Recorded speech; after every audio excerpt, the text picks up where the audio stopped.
Subscribe कीजिए हमारे channel को और बेल आइकन को प्रेस करके ऑल सेलेक्ट कर लें हमारे लेटेस्ट वीडियो हर रोज देखने के लिए। नमस्कार दोस्तों, ओम नमः शिवाय। स्वागत है आप सभी का हमारे YouTube चैनल में। तो दोस्तों, देवों के देव महादेव ने भेजा है गुप्त संदेश। जी हाँ दोस्तों, आने वाले सावन में 12 जुलाई 2022 से 22 जुलाई 2022 तक इस सावन के महीने में 3 बड़ी घटनाएं होकर रहेंगी। हो जाइए सावधान और दिल थाम कर वीडियो को शुरू से लेकर अंत तक देखिए। ये वीडियो ग्रह गोचर पर आधारित है। हम आपको बताएंगे कि इस सावन सोमवार में आपको किन चीज़ों से भगवान शिव का अभिषेक करना है और किन उपायों से आप अपने जीवन को अच्छा बना सकते हैं, किन किन चीज़ों से सावधानियां रखनी होगी और साथ ही ग्रह नक्षत्रों के आधार पर इन दिनों में आपका राशिफल कैसा रहेगा। तो दोस्तों, वीडियो को शुरू से लेकर अंत तक देखिएगा। आज का वीडियो बहुत ही ज़्यादा खास होने वाला है। हम आपको बताएंगे कि क्या करना आपके लिए उचित रहेगा और क्या करना अनुचित, किन किन बातों का ध्यान आपको रखना पड़ेगा ताकि आप किसी भी संकट मुसीबत में ना फंसे, हर परेशानी से दूर रहे। तो दोस्तों, उससे पहले आपसे निवेदन है, अगर आप भोले बाबा के सच्चे भक्त हैं और भोले बाबा की कृपा प्राप्त करना चाहते हैं तो वीडियो को लाइक कर दें और नीचे दिए कमेंट बॉक्स में सच्चे श्रद्धा भाव से ओम नमः शिवाय जरूर लिख दें। तो दोस्तों, भोले बाबा के घर से आ गया है संदेशा। अगर आप भी यूँ समझ रहे थे कि भगवान आखिर आपकी क्यों नहीं सुनते, आप इतने दुखी रहते हैं फिर भी भगवान आपकी क्यों नहीं सुनती, तो हम आपसे यही कहना चाहते हैं कि जब क्लासरूम में परीक्षा चल रही होती है तब शिक्षक मौन होते हैं, उसी प्रकार इस दौरान में आपकी परीक्षा चल रही है, इसलिए आपके शिक्षक यानी कि परमात्मा भी मौन थे। अब परीक्षा खत्म हो चुकी है, आपकी परीक्षा और रिजल्ट यह आया है कि आपके जीवन में 3 बड़ी घटनाएं 12 जुलाई से लेकर 22 जुलाई के बीच दस्तक देने वाली है। परंतु आपके जीवन में ये घटनाएं क्या होंगी, किस तरह होंगी, ये सब हम विस्तार से वीडियो में आगे बताएंगे। तो आप वीडियो को शुरू से लेकर अंत तक देखिएगा। दोस्तों, भगवान हमसे यही चाहते हैं, हम ईमानदार रहें, नेक शख्सियत बने, हम हमेशा लोगों का सम्मान करें, मदद करें। परंतु फिर भी कभी कभी भगवान की परीक्षाओं को हम समझ नहीं पाते। जैसे आपके द्वार पर कभी कोई भिखारी आता है, आप उसे कुछ दे देते हैं या फिर उसे धुतकार कर भगा देते हैं। अगर आपके पास नहीं भी है परंतु आप उसे भगाइए नहीं, आप उसे कह दीजिए कि मेरे पास आपको देने के लिए कुछ भी नहीं, आप कृपया जाइए। परंतु बहुत से लोग कुछ ऐसा व्यवहार करते हैं जिसके कारण वो पूरी तरह से भगवान की परीक्षा में फेल हो जाते हैं और ये 3 घटनाएं सकारात्मक होने की बजाय आपके जीवन में नकारात्मक होने लगती है। सबसे पहली घटना जो आने वाली 10 दिनों में होगी वो यह होगी कि आपके अंदर एक आत्मविश्वास की जागृति होने वाली है। वर्षों से आप जिन कामों को करने से घबराते थे, कतराते थे, जिन कामों को करने से आपको शर्म आती थी, आप उन कामों को अपने हाथों में लेंगे और उसको पूरा भी करेंगे। इसी को तो कहेंगे परमात्मा का आशीर्वाद। क्योंकि अगर हम 4 लोगों को बीच में शर्माते हैं, बोलने में हिचकिचाते हैं, अपनी बात हम सही ढंग से नहीं कर पाते हैं, तो ये चीज़ें हमारे फ्यूचर के लिए अच्छी नहीं साबित होंगी। खास तौर पर आने वाले 10 दिनों में आपको शर्म को खुद के अंदर से निकाल के फेंकना है। जीवन में अगर कुछ पाना चाहते हैं, कुछ तो बड़ा ही करना ही पड़ेगा। एक बात आप ध्यान हमेशा ध्यान में रखिएगा कि पानी की बूंदें जब नदियों में होती है तो उसका कोई अस्तित्व नहीं होता, लेकिन जब वही पानी की बूंदें पत्तियों पर होती है तो मोती की तरह चमकने लगती है। तो भीड़ में आपकी पहचान भी दब रही है, आपको भीड़ से हटकर अलग चलना होगा। यकीन मानिए आपके भी सारे कार्य जरूर सिद्ध होंगे, सभी के आकर्षण का केंद्र आप जरूर बनेंगे। आने वाले 10 दिनों में परिवार में कुछ कठोर निर्णय लेने पड़ सकते हैं जिसके कारण परिवार के कुछ सदस्य आपके शत्रु बन सकते हैं। कई बार ऐसा होता है कि हम धर्म संकट की स्थिति में फंस जाते हैं। न चाहते हुए भी हमें कठोर निर्णय लेने पड़ते हैं, जहां कुछ लोगों की नज़रों में हम अच्छा बन जाते हैं, कुछ लोग हमारे प्रति बैर रखने लगते हैं। परंतु पारिवारिक जीवन में ऐसा चलते रहता है, और जो इंसान समझदार होगा वो आपके हर निर्णय को समझ लेगा। यदि संतान को बिजनेस कराना चाहते हैं तो करा सकते हैं, परंतु उसे जिंदगी की परीक्षाओं में पास होना सिखाइए। अगर आप सब कुछ अपने हाथों से लेकर उन्हें देंगे तो उनका मोल नहीं समझ पाएंगे।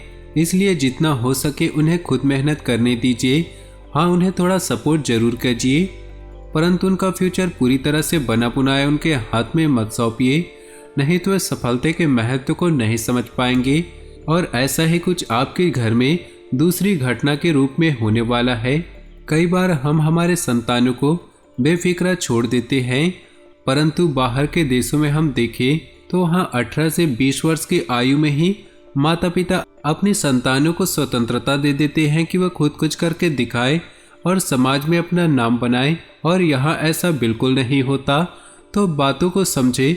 अगर आप अपने संतानों को बड़ी उपलब्धि प्राप्त करवाना चाहते हैं तो उन्हें खुद के दम पर कुछ करना सिखाइए। चारों ओर चल रही समस्याओं को छोड़कर प्रभु की भक्ति में लीन हो जाइए। कई बार जीवन में अनचाहे मोड़ आ जाते हैं, न चाहते हुए भी हम ऐसी सिचुएशन में फंस जाते हैं जिससे बाहर निकलना आसान नहीं होता। परंतु परमात्मा हमें संदेशा देते हैं कि हम जिस परिस्थिति में उलझे हुए हैं उसका समाधान हमारे पास ही है। लेकिन रोने धोने में हम इतना समय बेकार कर देते हैं कि हम उस समाधान को देख नहीं पाते। भगवान श्री कृष्ण ने स्वयं गीता में कहा है कि जब भी हमारा बुरा समय आता है तो उसका समाधान भी उसी समय उत्पन्न हो जाता है, परंतु आप उसे देख नहीं पाते, रोने धोने में इतना व्यस्त हो जाते हैं। तो हमारी आपसे यही निवेदन है कि अगर आपके जीवन में कुछ भी अशुभ होता है तो सबसे पहले अपना सर पकड़कर रोने की बजाय अपनी बुद्धि को काम में लगाइए। सोचिएगा कि मैं ऐसी सिचुएशन से कैसे बाहर आ सकता हूँ, फिर देखिए कैसे आपका काम चुटकियों में बन जाएगा।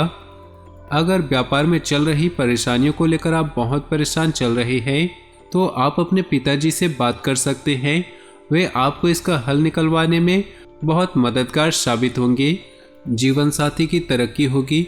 और आप किसी की भी कही सुनी बातों पर भरोसा न करें, नहीं तो ये आपके लिए विवाद खड़ा कर सकता है। भाई बहनों से रिश्ते में कुछ अनबन चल रही है तो अब समाप्त होने वाली है। साथ ही छोटे व्यापारियों को छोटे लाभ होंगे और बड़े व्यापारियों को बड़ा लाभ होगा। आपके व्यापार में कुछ ऐसी घटना घट सकती है जिसे आप समझ नहीं पाएंगे कि आपको प्रॉफिट हुआ है या लॉस हुआ है। यदि आने वाले 10 दिनों में यानी कि 12 जुलाई से 22 जुलाई के बीच नया वाहन खरीदने का अगर आप सोच रहे हैं तो परमात्मा का यही संदेशा है कि आपके लिए शुभ और फलदायक रहने वाला है। परंतु कहीं न कहीं किसी दोस्त की कुछ जिम्मेदारियां आपके कंधों पर आने वाली है। अब जिम्मेदारी तो बड़ी चीज़ होती है, हमें अपनी जिम्मेदारियों से भागना नहीं है, जितना हो सके अपना बेस्ट देना है। ससुराल पक्ष के साले और बहनों को धन उधार दिया था तो यूं ही समझिएगा कि यह उधार धन आपके रिश्तों में दरारें लाने वाला है। जितना ज़्यादा हो सके घर परिवार में रिश्तेदार में पैसों का आदान प्रदान न करें, इससे रिश्तों में दरार आ सकती है।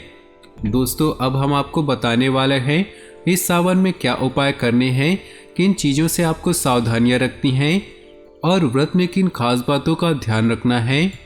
दोस्तों, 14 जुलाई से सावन का सोमवार शुरू हो रहा है। अधिकांश लोग सोमवार के दिन व्रत रखते हैं। ऐसे में सबके मन में यही सवाल रहता है कि व्रत में लोगों को क्या खाना चाहिए, किन किन चीज़ों से सावधानियां रखनी चाहिए और इस दौरान आपको कौन से उपाय करने चाहिए।